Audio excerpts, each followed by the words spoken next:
I have to tell you, I read something amazing last night on why we are paying so much or so little for our energy costs with everything that is going on.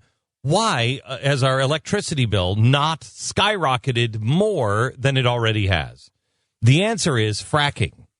Fracking is so incredibly important to the United States of America, especially with everything else that is happening in our country when they're taking apart energy left and right.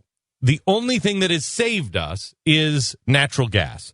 The natural gas industry has pulled off a miracle. You want to talk about divine providence? Here it is, natural gas and fracking. At the time when all of our energy is going right into the crapper, when they're shutting down absolutely everything, what happens? Fracking unleashes natural gas in untold units.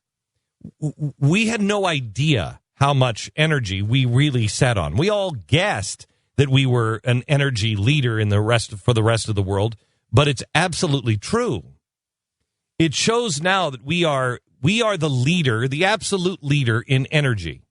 If you look at all of the energy that we have, and you see the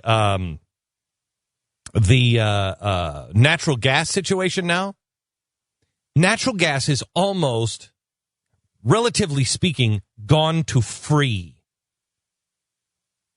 If you look at how much natural gas was before fracking and now what it is per BTU, it is staggering. The problem is the natural gas industry has been so successful and they found so much natural gas that they can't make any more money.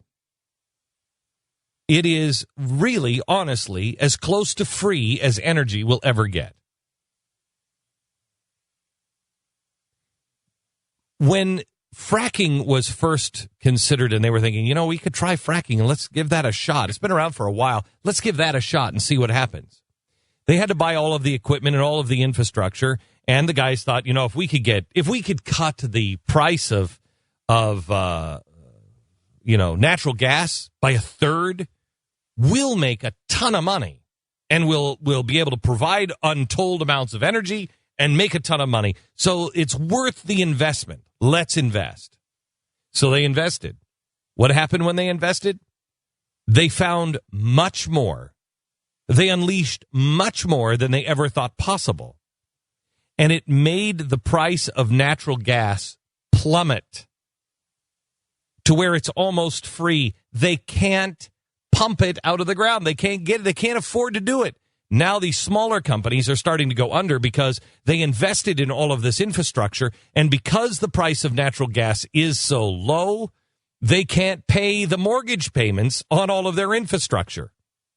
Some of them are going out of business. Others are just starting to turn everything down, turn the pumps down because they can't afford to pump it. And so now our natural gas prices are expected to rise. They have to. Here is American ingenuity and entrepreneurs showing you how to find clean and plentiful energy. And to do it not with the government, in spite of the government. And look what's happened. Now the government, of course, can't help them. In fact, states are trying to stop fracking. The EPA is after everybody now.